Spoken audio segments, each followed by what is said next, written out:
The Midwinter Tithe. Chapter 1. The Village of Oakhaven. The village of Oakhaven did not appear on any modern GPS.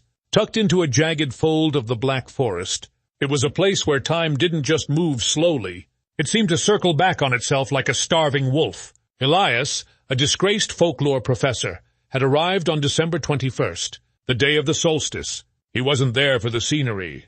He was chasing a myth, the Perchtenlauf, a tradition older than the church, older than the Roman occupation, older than the forest itself. The locals were quiet.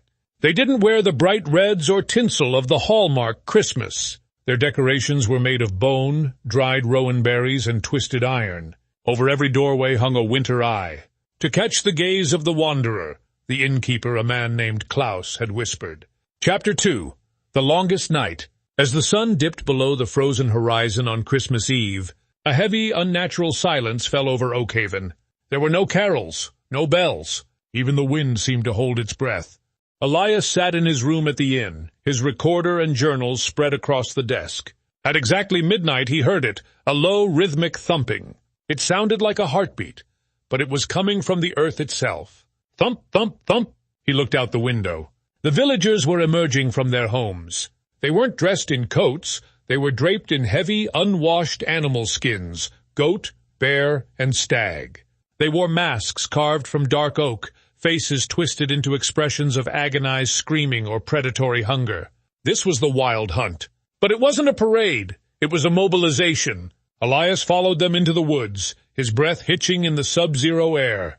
The villagers gathered at a clearing centered around a massive, lightning-scarred oak tree, the All-Father tree. In the center of the clearing stood a tall, spindly figure. It wasn't a villager. It stood nearly 8 feet tall, its limbs too long and jointed like an insect's. It wore a tattered robe of freezing fog, and where its face should have been, there was only a polished, bleached stag's skull. This was the Knecht Ruprecht, not the helper of St. Nicholas, but the original harvester of the solstice. The Krampus figures, the masked villagers, began to dance. It wasn't a dance of joy. It was a dance of frantic, desperate appeasement. They beat the frozen earth with birch rods, the sound like the cracking of ribs. Elias watched, hidden behind a frost-covered rock, as Klaus, the innkeeper, stepped forward. He wasn't carrying a gift. He was dragging a burlap sack. The sack was squirming. "A tithe for the long night," Klaus groaned, his voice cracking. "So the sun may rise, so the crops may wake, so the hearths may stay lit." The stag-headed figure tilted its head. It didn't speak, but the air around it filled with the sound of 1,000 dry leaves skittering across ice.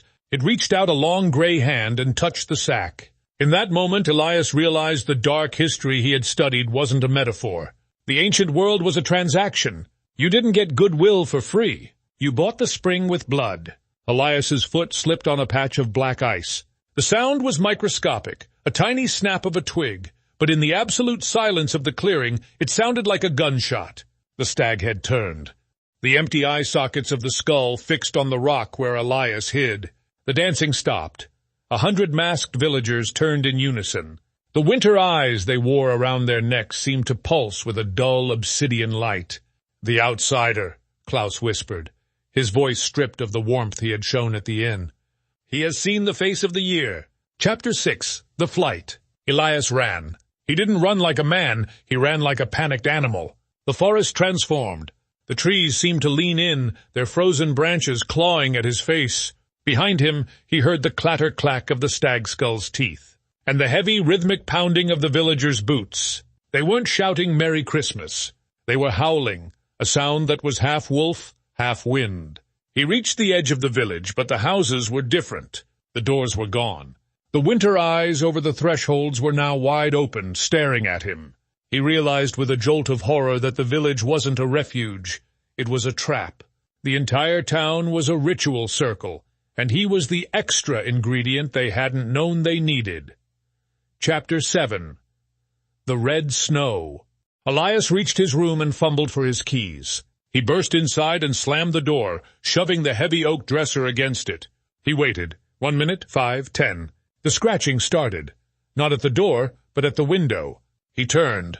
Standing on the narrow ledge, 3 stories up, was the stag-headed thing.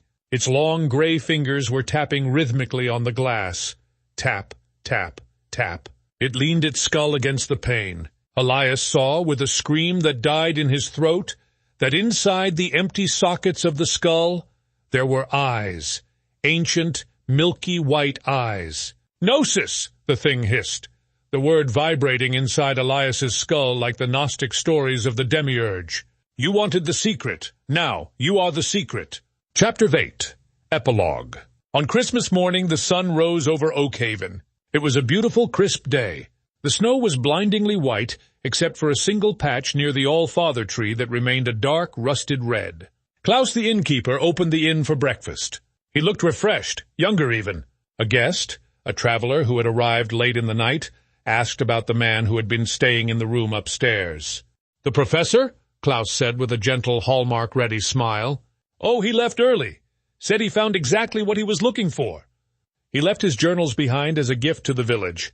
Klaus walked to the fireplace and tossed Elias's recorder into the flames. As the plastic melted and the tape hissed, a faint, distorted sound echoed in the room. The sound of a man screaming Amen to a God that had never been listening.